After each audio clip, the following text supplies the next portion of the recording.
Welcome to a series of podcasts created by the Experimental Film and Media Arts class at Universität der Künste in Berlin. Of Professor Nina Fischer in collaboration with curator Vanina Saracino and artist Lily Kuschel. The program brings together artists, scientists, curators and experts from other fields who inspired us to observe and reflect upon our surroundings in a critical way.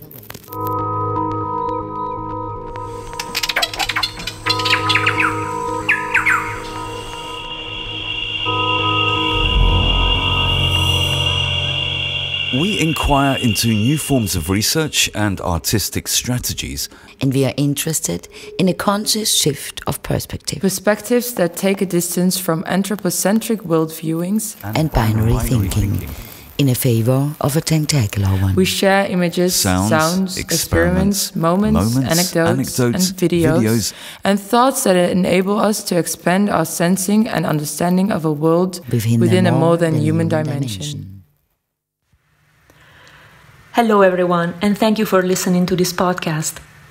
My name is Vanina Saracino, and this is the podcast series of the seminar More Than Human Perspectives and Tentacular Thinking, which I teach together with artist and Professor Nina Fischer within her class of Experimental Film and Media Art at UdK. This podcast series brings together recorded artist talks and discussions with our class, and today we have the pleasure of welcoming Michelle Marie Letelier. Michelle Marie Letelier is a Chilean artist born in Rancagua.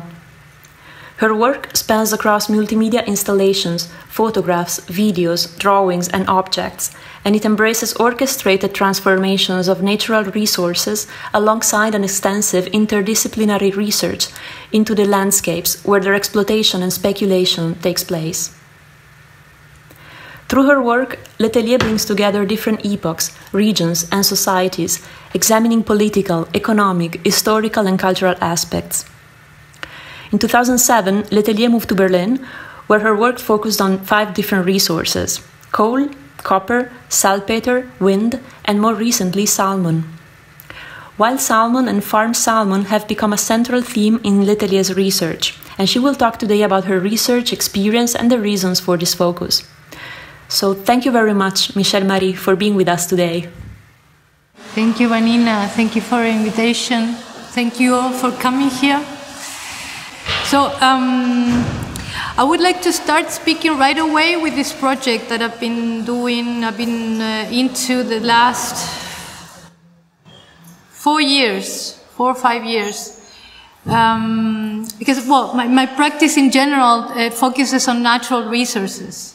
I've been working with copper, with coal, mainly minerals at the beginning, and with saltpeter, and is mostly based on very, very long-term projects with a lot of research and experimentation with the minerals, the properties of the resources, and how they can relate historically in geopolitics, and also working with actively with scientists and other people who are experts in dealing with these resources.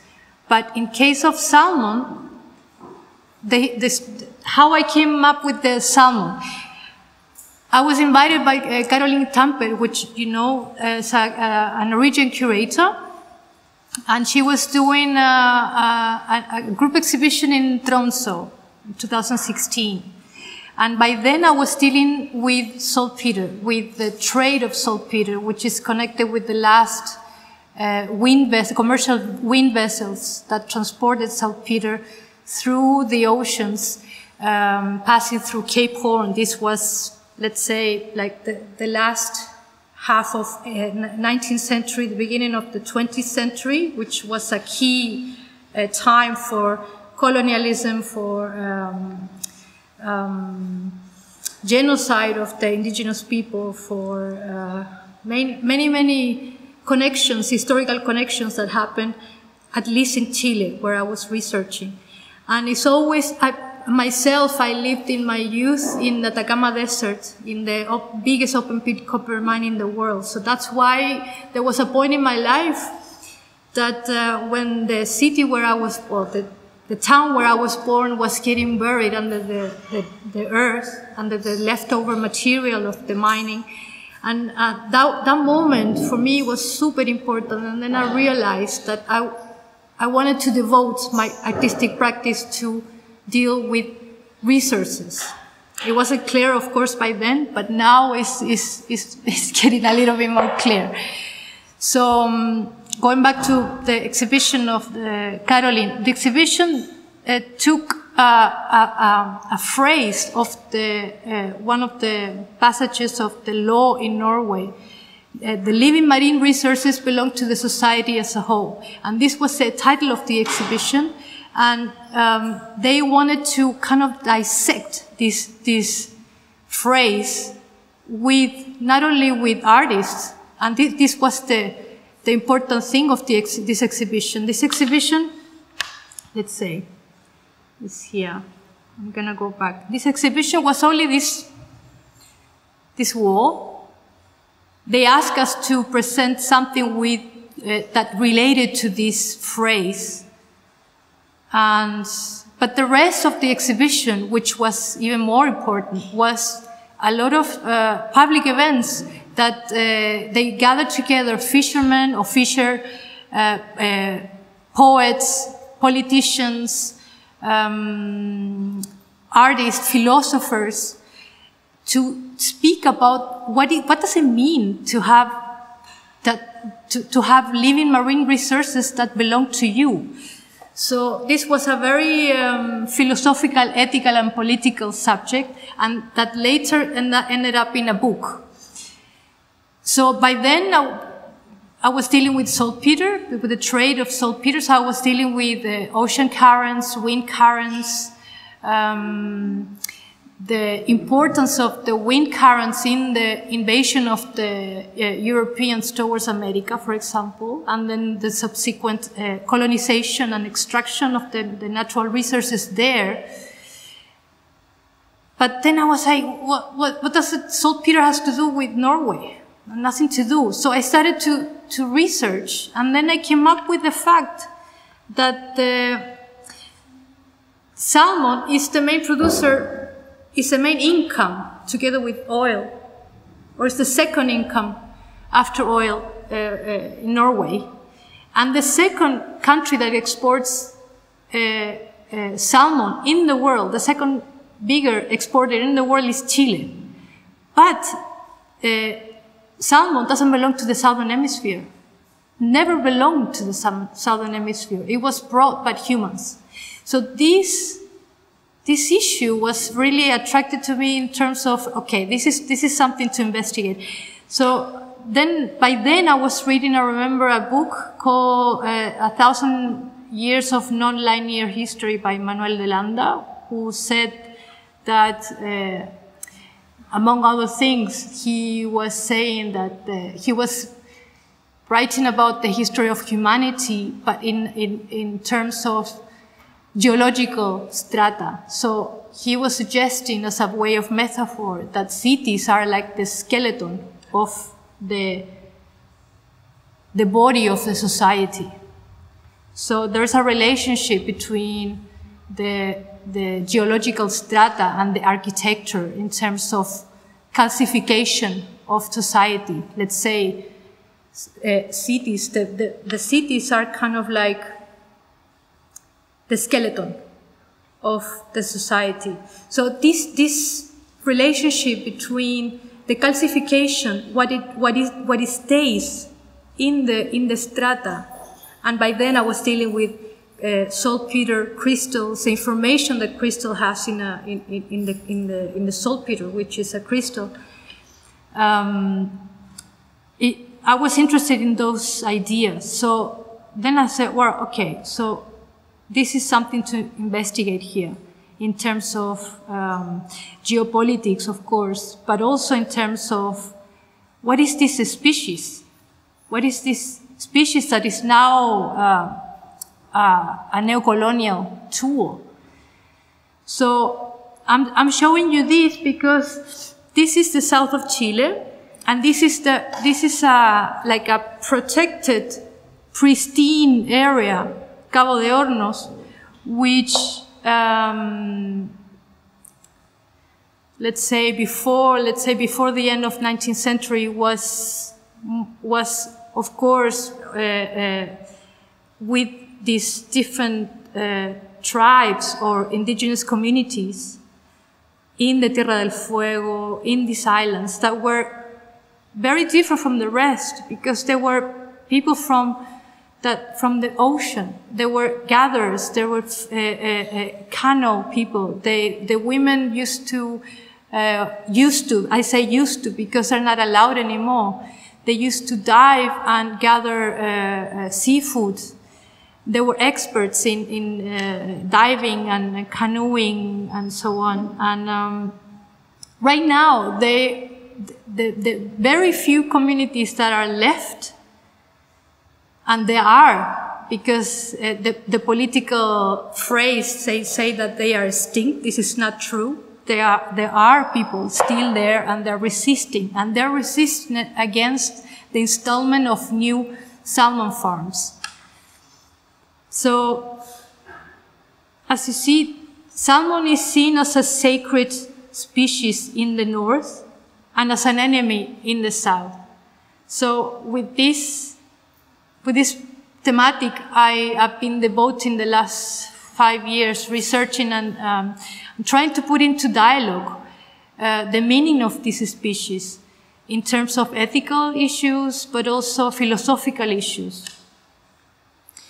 And my idea is to try to have a triangle. So, in a way, I started in Norway, but then next year I will go to Canada to investigate with the First Nations, and also Chile. So this is a triangle that I would like to kind of activate through dialogues, but also through indigenous knowledges, which are completely, and they're indigenous knowledges that are related with the poles and what is happening with the poles. And this is also, of course, related with the climate change.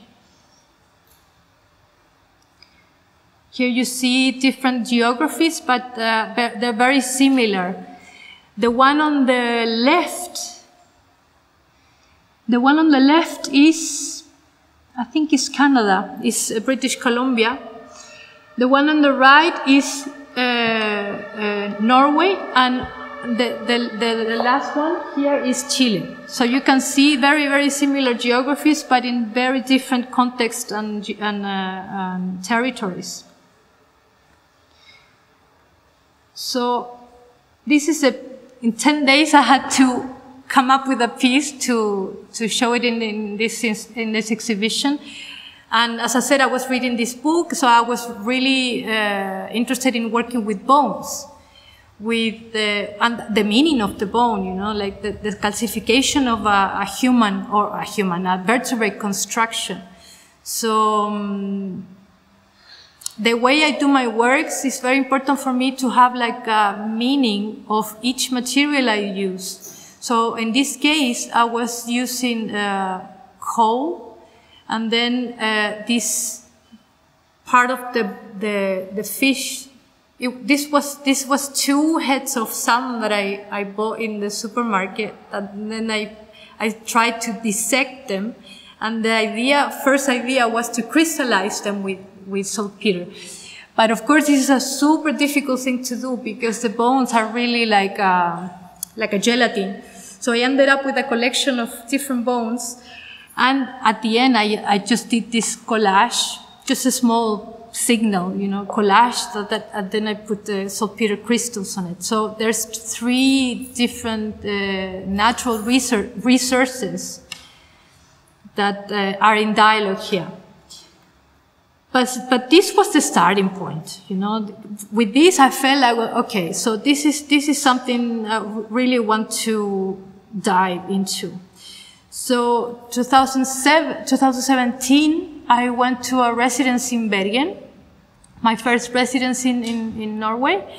I spent 3 months there, and I really started to work with the bones, and then I discovered this fact of the otoliths. The otoliths are crystals or stones or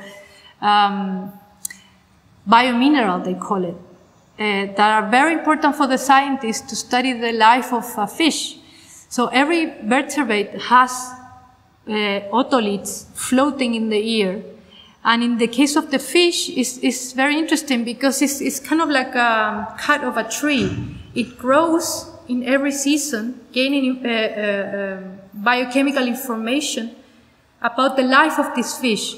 So the scientists use this as a kind of like a diary. It's like a biochemical diary of this species.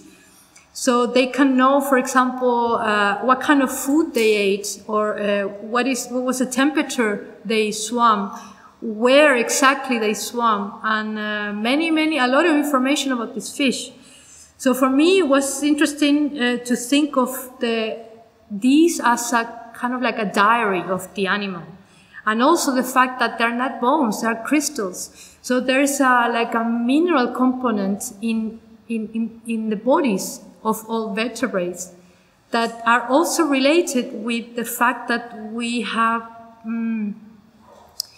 which is something that really I want to investigate further, we have other senses. Because if you think of salmon, they are our ancestors. So we all come from the ocean. And this is also something that is, of course, related with indigenous knowledge. For example, here you have, in the right side, you have an otolith from farm salmon. And in the left side, you have an otolith from a wild salmon. And as I said, it's like a tree. It's like a cut of a tree. So the information gathers in rings, and it grows along the lifespan of the animal. But in the case of a farm salmon, of course, it's all broken. It's all interrupted. So then you can see the difference of these two animals, the life of these two animals. So this was an idea that sparked what later became the bone, the virtual reality. But by then, of course, I had no idea what I was going to do. So I was just researching. I went to salmon farms. I saw how they are swimming, and well, yeah, some of them are like completely deformed. So then I worked with paleontologists in the University of Bergen, trying to preserve supermarket bones in a way. You know, like I went to the supermarket, I bought some salmons, and we preserved together the bones of these salmons. At the end, it was like 5 salmons. So for them, it was, I mean, the whole inquiry, the whole process of working together with them was also the process of relating with science. Because then I discovered that within the scientific community, there is a division between scientists who are pro salmon farming or salmon production, and scientists are against. So then there was something very complex, and it is something very complex. It's not like black and white. So for me, it was interesting to dig into that as well, and to kind of like get into this scientific community and start asking questions to them, to question their own rational thinking. So I asked the paleontologists who are used to working with fossils to preserve the bones of supermarket salmons. And it was challenging for them because, of course, the bones of the supermarket salmons, or genetically modified salmons that only live 2 years and a half, of course, are not well grown, they're not well developed. So they're kind of like a very, very spongy bones. So for them was a challenge to do this. So when I was working with them, one day the director of this department, they also have this beautiful natural history museum in Bergen, and a big collection of paleontological archives and objects One of them was this skull of a wild salmon that one day one of the scientists came up to me and she said, like, look what I found. Like, and she showed me this skull. It was kind of like this size. And I looked at it and I was like, oh my God, this is beautiful. So what am I going to do with this? Can I borrow this? Of course. So first thing I tried to do, well, photos. But then I was like, oh, wow, what can I do with this? So I had this idea of scanning it. So I had two ways of scanning it. One, I contacted the TU, the Technical University in Bergen, people who were teaching how to use scanning for humans. So we put this skull into this big scanner, and then I came up with this medical file that I haven't been able to use it, of course, but it's there. And then the other way of scanning was in the art academy in Bergen. We scanned it with an iPad, like many pictures around the object with this kind of carpet paper underneath. It was a special application, and then they gave me this 3D file. So then I said, all right, maybe, because I had this idea of like, what if we can have this giant, like a cathedral, where you can get inside the skull of this salmon. This was, I was kind of like obsessed with this skull. I was kind of obsessed with this skull. And so at the end I had this 3D file, and first I had this idea of doing a 3D print, like huge, printed it like big, and then ending up with a big skull as a sculpture. But then somehow I didn't feel that it was a good idea. I didn't want to end up with a mountain of plastic. So I kept thinking about it, and after conversations with my colleagues and friends and partner, and I came up with this idea of what if I think of a virtual reality, because virtual reality is, in terms of matter, it was important for me to work with the sense of that it's not materic, but it's a sculpture, but it's not materic. So this idea of having this huge experience with a huge skull, but it doesn't have any matter at all. That was one of the things that interested me to try to develop this proposal. So then there was this open call from Screen City Biennial 2019, and they were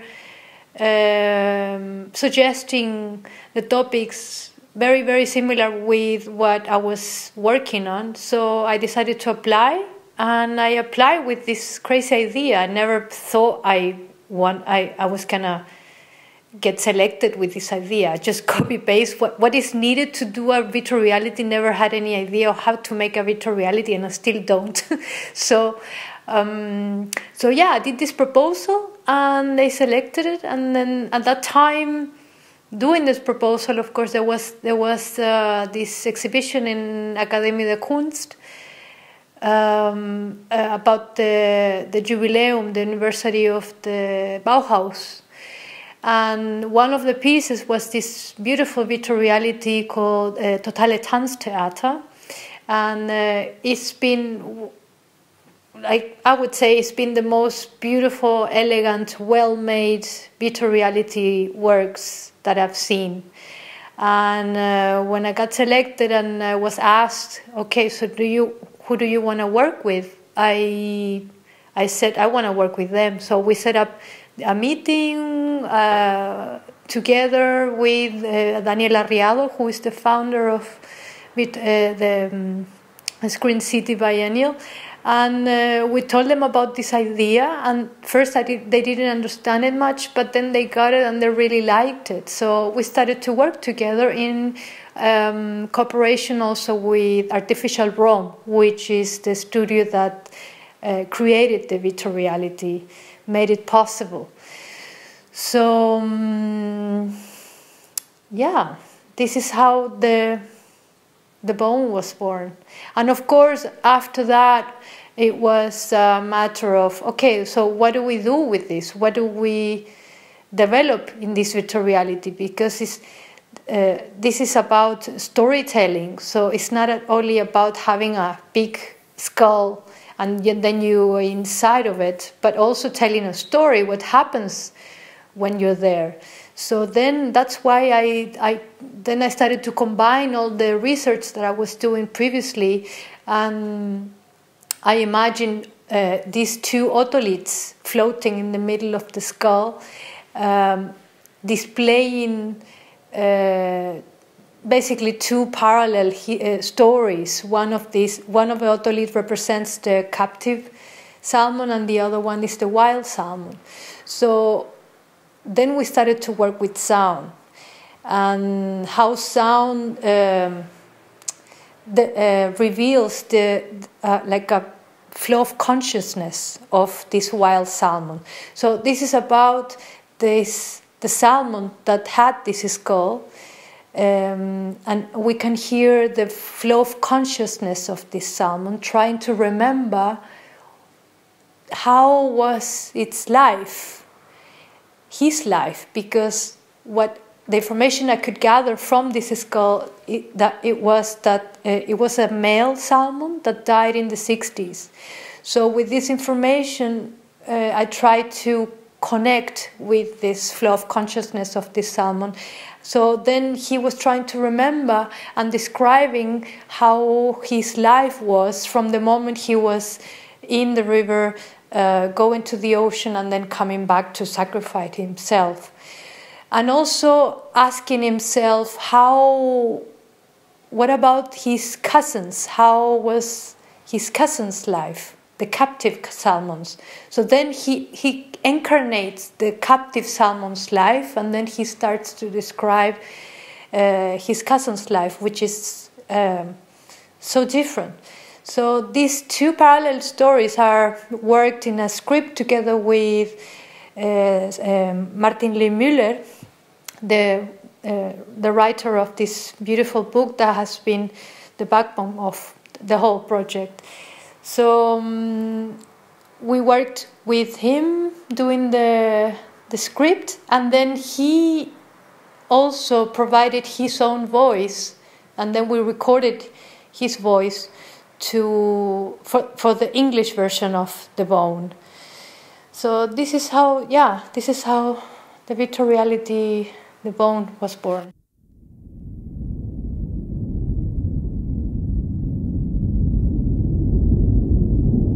Who was I? Was I alive? Was I sentient? Was I feeling body at home inside this sensuous ocean world, this sound world, this water world?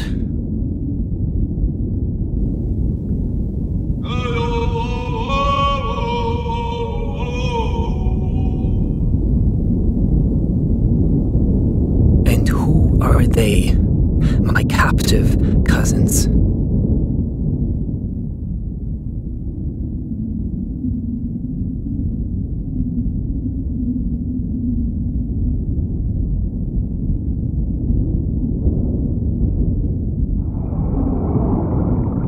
I rose from my dream world. For millions of years, we've been rising from dreams in relation to trees, rocks, ravens, herons, rivers. But the dreams we now rise into are oddly out of sync with our bodies.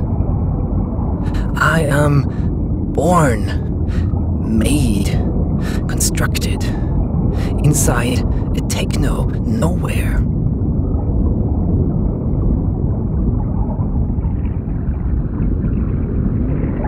I remember drifting weightlessly in my water world.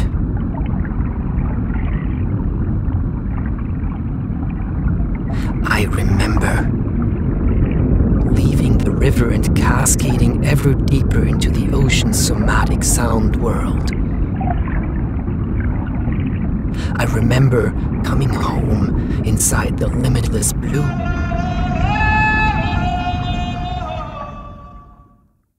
There's two things I forgot to say about this. This chanting that you could hear is a yoik. So when I was in Tromsø doing research and brainstorming this virtual reality, I wanted to connect it with the poetry, the perception or the tradition that the Sami cultures have towards Salma. And then I came up with this yoik. What is a yoik? A yoik is kind of like a sacred chant sung by Sami communities to every force of nature, like animals, trees, water, wind, persons, everything. And it's like a name, so you can't sing your own yoik, but everything has a yoik, and this is how they recognize you. And when I say you could be every force of the nature.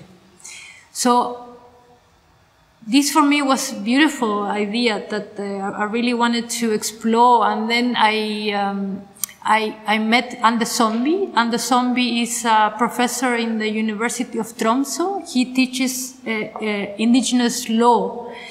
But he's also an artist, and he has a collection of Sami hats, and he's a yoik singer. So then my question was, can you ask someone to perform a yoik for this dead salmon? Is it possible? So I went to interview him, and part of that conversation, you will hear that later in another film. But he said, yes, you can't. He showed me some yoiks he was doing, and he was calling them as 3D yoiks because he was doing it together, recorded by, it's recorded from the BBC. They recorded it together in the Lofoten Mountains. So there's a specific location in the Lofoten Mountains that they have a special echo that you cannot replicate digitally. So they have to be there. And therefore, of course, there is a connection, direct connection and unique connection with that territory. And this is what he calls 3D yoik. So for me, it was like this perfect match, perfect element to integrate into this virtual reality. And so this is the singing that you can hear.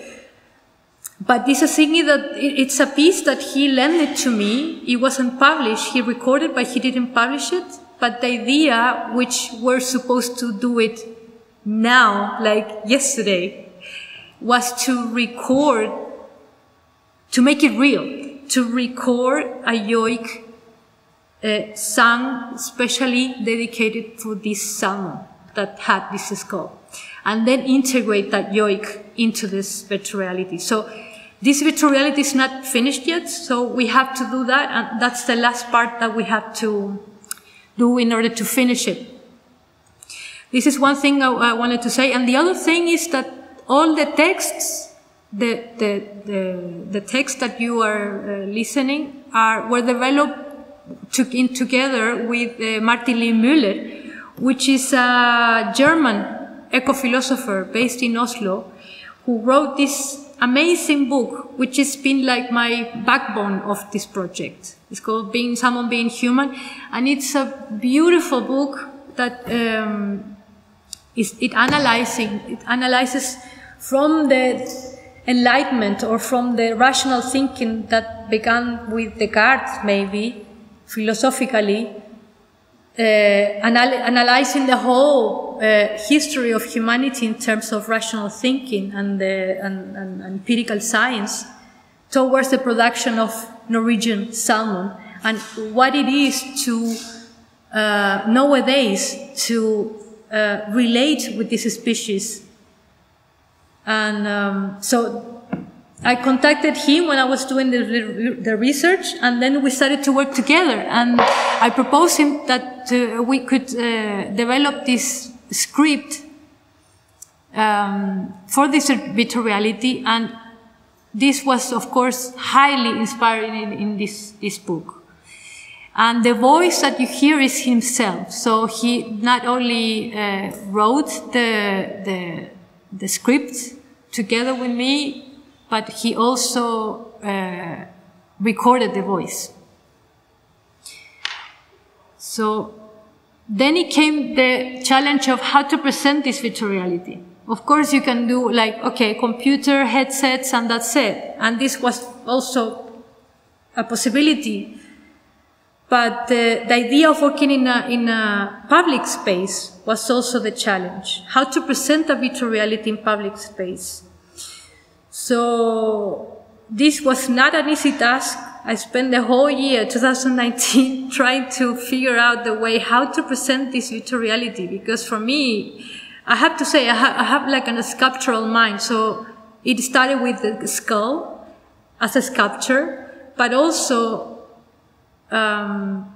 presenting a virtual reality with a computer and maybe like a chair or something, and the headset for me was super boring.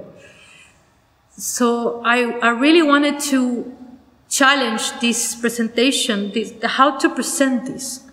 So I came up with this idea. After many ideas, I came up with this idea of presenting it in a boat. Why a boat? Because, well, then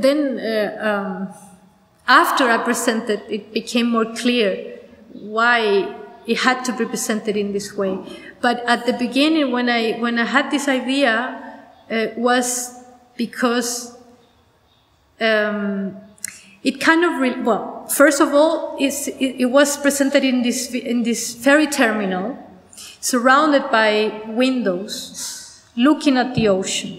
So there was a direct connection, looking at the ocean, and in a place that was like inside, and it was public at the same time.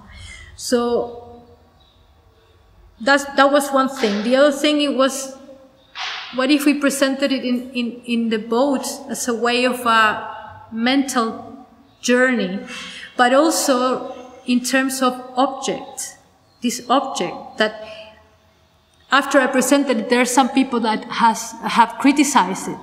There are some people that are against this because they have told me that the boat is too ethnographical, which I really respect and I really understand, but I feel like it's the work, you know. It's like sometimes you don't, it is what it is, and for me, this is the work.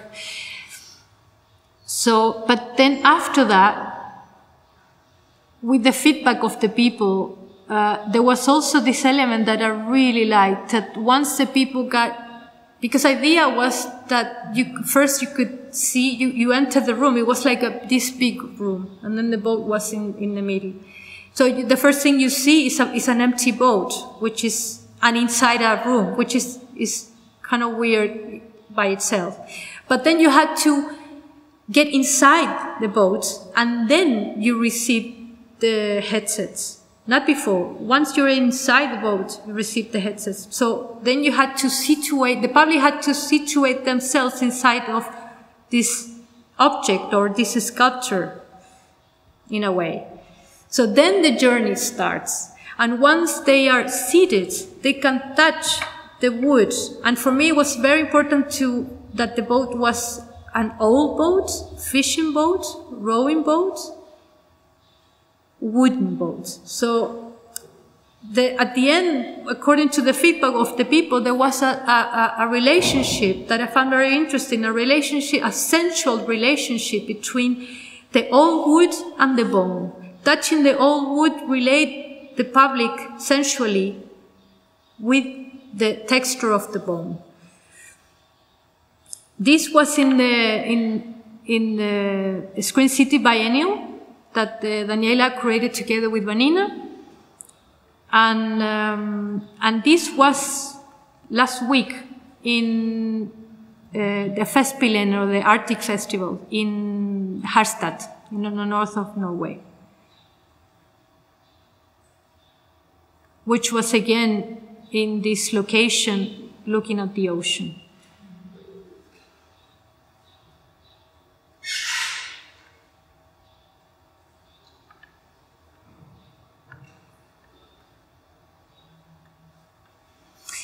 So,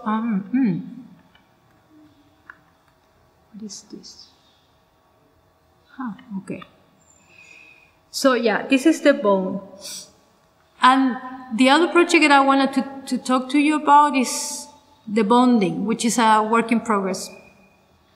The bonding is one of the ideas that I had by then when I was researching in Bergen. And with all this research, I came up with this notion of working with a living salmon. And, well, the background of that idea was when I went to this amateur or this independent hatchery in Arna, which is close to Bergen. The fishermen set up, like 30 years ago, they set up this laboratory or hatchery where they wanted to preserve the population of wild salmon. So what they did, or what they're doing, is to catch the wild salmon in the river Arna, check if they're hybrid or wild or genetically modified, with a machine that can detect a chip in the fish. And if they're wild, they put anesthesia, how do you say? Anesthesia. They put them to sleep.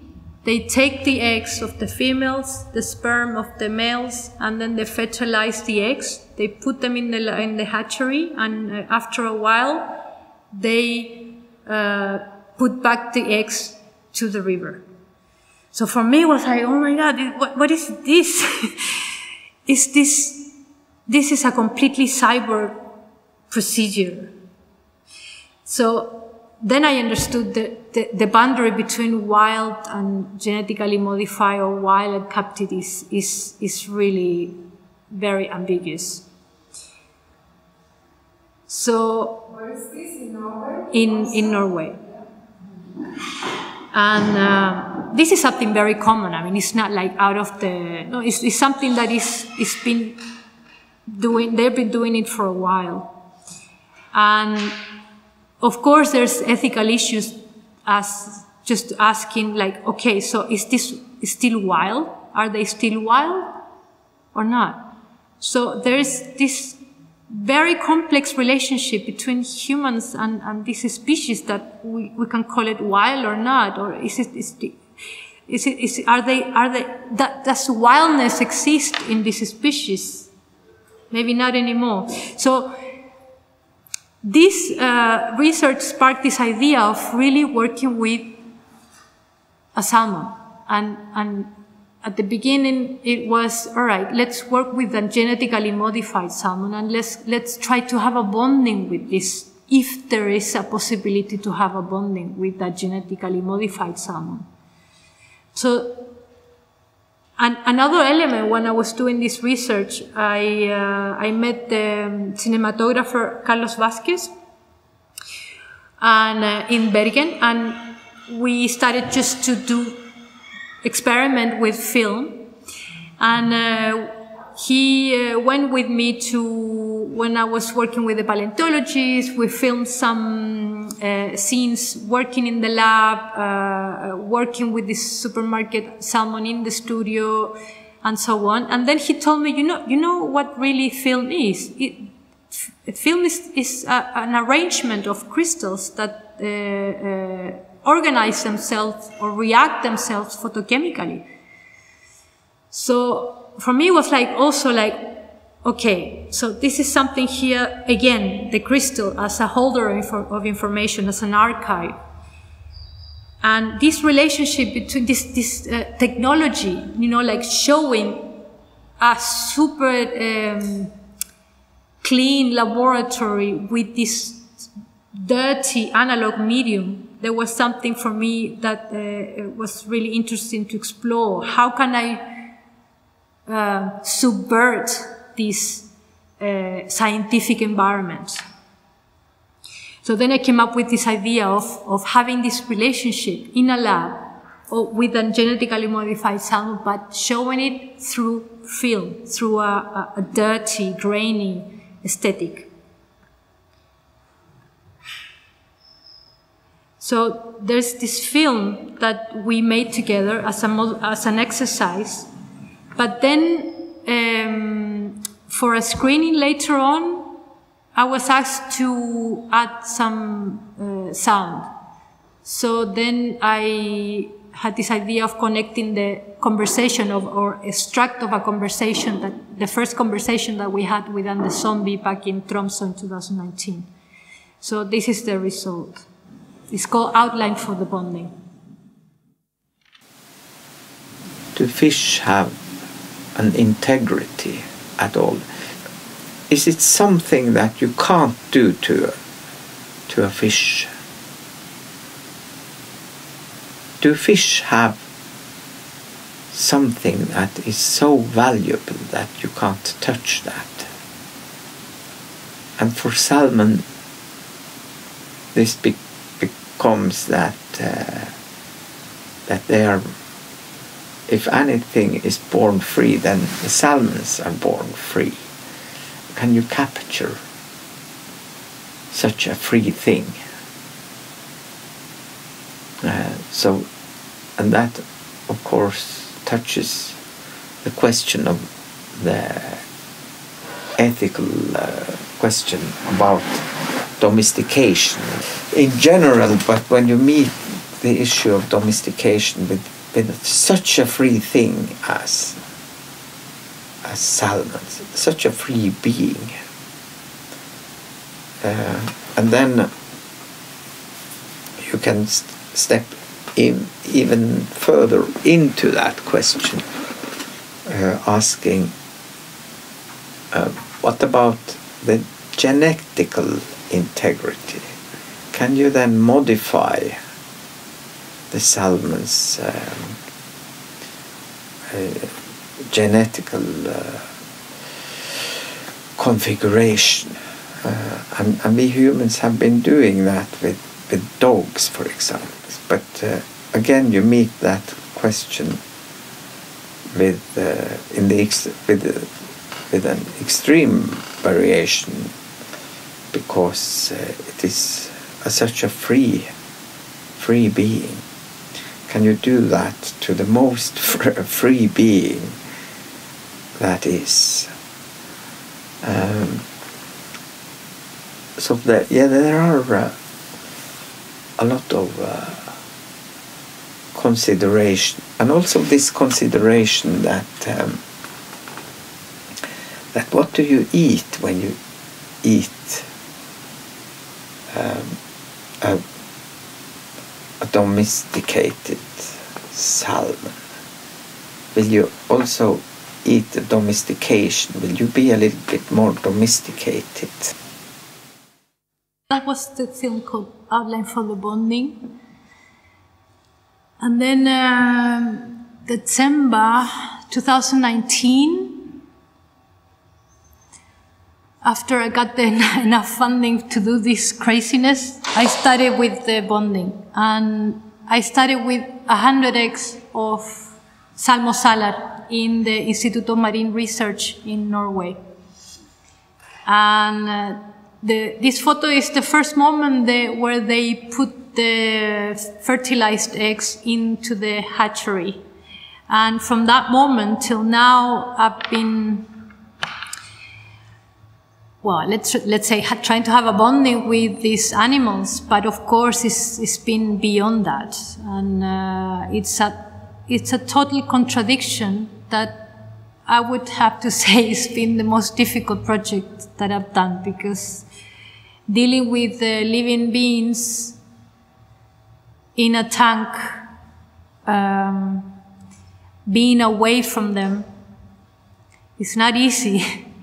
And it has provoked a lot of questions in myself, because we're talking about the bonding here, so I'm like the other part of the bonding.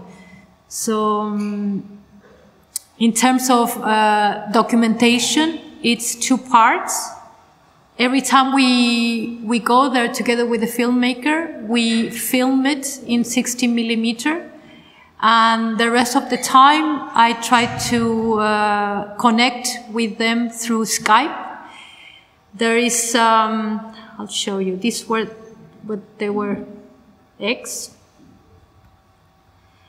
So this was the idea to have an underwater webcam, so then I could connect with them remotely and being able to look at them in my devices. But also there is a little monitor inside this underwater box that we constructed, where they can also see me. So there is a reciprocal or reciprocity. They are also able to see me. So as I said, I started with 100 eggs. Now there are 4 swimming in this tank. And I've been also doing a diary, a journal with my thoughts and towards them, trying to kind of communicate with them, writing them down, my reflections towards this process, towards this attempt of interact with them. And of course it's not easy, because the initial idea was to have a bonding with one animal, but they're social animals. You can't put one in a tank. So that's why I started with 100. Along the way, they've been dying, of course.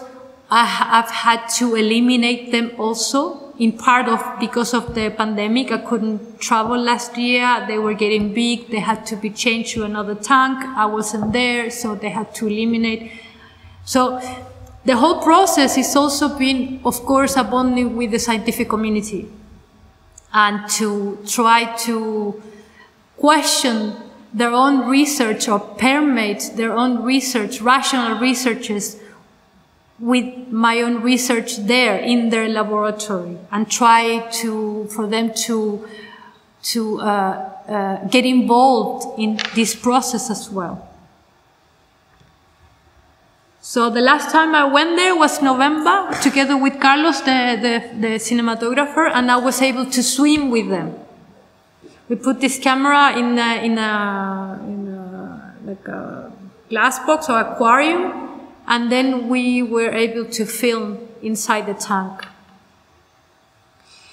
And March this year, this installation was developed for the Videonale in Bonn.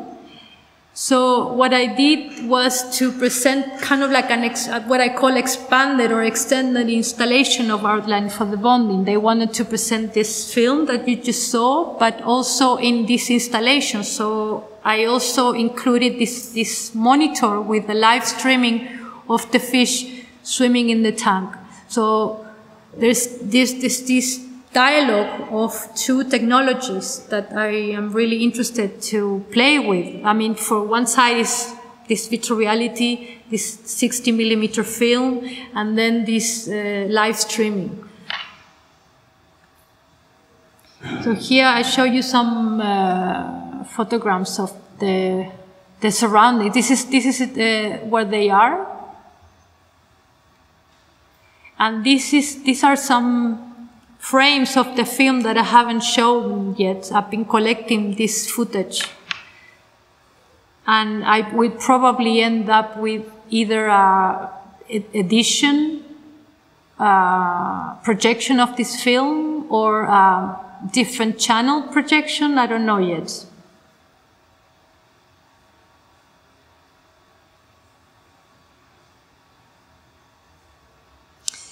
And this is the last image I wanted to show you, and I wanted to finish reading to you some of the text that Martin wrote, thinking of this virtual reality, thinking of what does it mean to have a virtual reality that speaks about something, a species that is so immersed in the reality. So I wanted to finish with this reflection that he wrote very beautifully. Norwegian aquaculture is often framed as a Norwegian dream or fairy tale. Problematic moral issues blur behind a screen of technophile, managerial, human-centered blue speak. The black hole at the center of that cunning storytelling is the creature itself, the salmon, the breathing, cold-blooded, intelligent animal able to make out the distinct taste of his home river in an ocean of tastes, the sentient subject who may navigate by the sun and the moon and the constellation of stars, the feeling body who experiences a passion to return back home, so overwhelming no obstacle may stop him. Once I had identified this conspicuous absence at the heart of the hegemonic story, the next step became to turn to language itself, to craft a poetics of perception so precise, so attentive, it would invite us to try and fuse our own perceptual horizon with that of a fish. This again would train our attention for the reality of the creature, so much so that it would become virtually as well as analogically impossible to ever deny their existence, whether in theory or practice.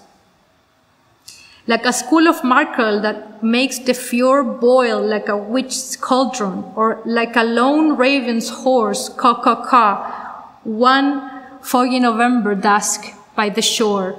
Such language would keep the reader on edge for a shape-shifting reality which we are not set against, as in the influential Enlightenment assumption that humans are but disinterested observers outside of the phenomenal world. Rather, such language would gush and spill and surge right through us. It would puff across the upright hairs of our forearms as cold shivers of recognition. It would accentuate the tangible taste of every salt-sprayed ocean in breath. It would ebb and flow within our own saltwater-saturated flesh. It would invite us to attune our emotional landscape to the touch of sowing kelp on our cold skin, or to the explosive arousal we feel one split second before we spill our seed, or to the frenzied determination of wanting to succeed against all odds. Such poetic is not metamorphic Such poetics is not metaphoric as much as is metamorphic, as my mentor David Abram puts it in his book, Becoming Animal. It is a language not of representation, but of participation.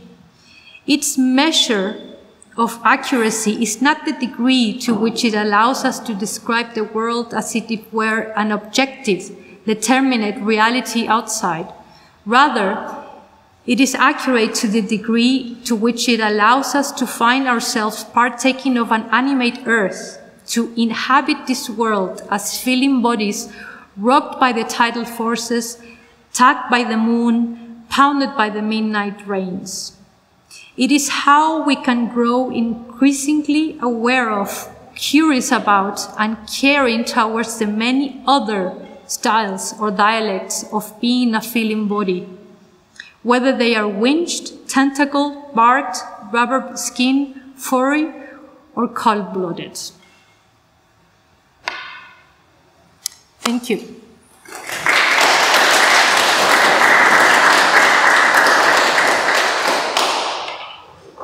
Thank you very much, Mr. Marie. You were talking about the bonding with the salmon. So how was, I mean, you just talked about the process, but what was your experience? What did you feel? Or what are you feeling? What I've been feeling. Because it's a work in progress. Yeah. I mean, how is the relation itself to the salmon? So you feel that they put attention to you, that they get to know you, or... Yeah. It's so difficult. It's been really difficult. I've been having a lot of attempts with interacting with them, for example, remotely through Skype sessions, where I sing to them, I play with colors, I play with backgrounds, with light. And of course they react, but it's not so like a dog, for example, you know. So it's really difficult. And also, this is something very strange in terms that, of course, they're not in their environment, they're in a cage.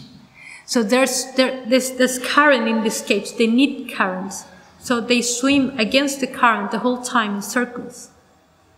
So imagine their life and the fact that they have this monitor that is observing them, and they can observe me. So the only way I can have to interact with them remotely is through this monitor. So now they're young adults, and since 2 weeks they're 4 only. And as they are social animals, I've been noticing that they're kind of like depressed. There are 4 of them that are left. They're very quiet. They don't swim so much anymore. They're like a zombie. What I've been feeling about this is totally contradiction and self-questioning, and what am I doing, and is this possible? And also the relationship I've been having with the scientists that are taking care of them. It's been also really challenging, because there are scientists that they don't understand this project, so therefore they think that I'm doing this really silly craziness thing. They don't talk to me. I have attempted to, for example, to relate with scientists that are researching into animal welfare or animal behavior. It's been really difficult. And then you see the separation that is between an artist and a scientist, and the power that they have. They have a lot of power. And that's why this is a geopolitical issue in case of Norway, because there are scientists working directly with politicians towards the production of salmon, and they don't want to speak to me. Or I don't know, not all of them. The ones I know, there's some of them that are really like... And some of them that are celebrating their birthday. They had their the first year of life, December of last year. They did a party. I didn't tell them anything. They did a party to celebrate. So it's this division of this scientific reaction that is also being, of course, part of this project. So at the end, the bonding is not the bonding with the species, it's the bonding with the scientific community. Yeah. Thank you for this wonderful presentation. I was wondering, you just said right now you feel like they're depressed, that being there, it stresses them, the fish. Why do you continue doing it then? Because I'm committed. I have to finish it. The project finishes in February next year, which is the 2.5 years that the industry decided to give salmon production the maximum productivity of the animal. So this is the commitment I've been having with this project. No matter what, I have to end up February next year, and I have to continue it. question as well that draws upon the other questions. It's a question that I ask usually to many artists who are working by actively manipulating living matter in a way. How do we carry out a post-anthropocentric discourse and at the same time manipulate living matter? So how do we navigate within our work this contradiction of being actively manipulating something? For example, you as an artist working with fish that is living in a tank, and how do you were speaking as well about this contradiction that you're feeling, and how do you, can we maybe disclose this a little bit more, and you can tell us about your experience of this? When I say it's a contradiction, it's not like I came to realize that I'm working within this contradiction. It's been a process for myself, you know, as a species, as like working with another species, like try to relate with other species, living species, and having this responsibility of deciding what to do with them. So when I tell you I'm working within this contradiction, I just came up with this word when I was working for the Videonale. It's been a whole process that has been really uncomfortable, I have to say. And that's why for me it's been the most difficult project that I've done, because I'm dealing with a living species, living being. But I think maybe it's too soon to make any conclusion or anything, because it's still a work in progress. But the way I see it, the way I feel that it's going towards a compromise to show a failure. Because of course, if I don't feel a bonding with this animal, which it's been like quite inexistent, so to say, this failure for me would hopefully reflect other elements, which is the relationship I've been having with the scientific community, the experience I've been having with this lab, with other experiments, with other scientists, the manipulation that they are doing within the machinery of salmon production. So all these elements that I've been kind of like trying to spy on through this project, I would like to reflect it as well. Not only the bonding or the not bonding, but the bonding is also this permeability between art and science in these regards. And this compromise I have to have within myself, doing and having the responsibility and the control to have this over these living beings. So yeah, this is what I can say right now, because it's a work in progress. So I am insisting on this because I'm very interested in this topic of the bonding and how do we try to bond with different species, right? Mm-hmm. Bonding, when we speak about bonding, one thinks about a mutual relationship, right? Or at least this is what I understand you're trying to build with this project. Reciprocity. Reciprocity, exactly, a mutual connection. But at the same time, I see somehow this fish is trapped in a tank, right? So the fish is not free in this case of deciding to which extent he or she can bond. Yeah. And at the same time, within this project, you are trying to bond in a way of by using human technology, for example, with the online, the camera. The fish probably, I'm not an expert in this, but probably the fish has a different sight, cannot really see the way we see. So maybe the entire experiences of the fish is not what we can imagine, right? Being. Absolutely. And so, yes, don't you feel that maybe this bonding is somehow has been disbalanced in the way of a human imposing a way of... Totally. I mean, if we think of the fish themselves, they are genetically modified. So they're kind of cyborgs. Yeah, they're cyborgs. So this is also this issue of, I'm not having a bonding with a wild salmon in the river. I'm having a bonding with a genetically modified species that is, from the beginning, constructed. As in the script of virtual reality, constructed in a techno-nowhere. So I had this possibility of a failure from the beginning, because it's an attempt to have a bonding with a cyborg. So of course it's not going to be a proper bonding.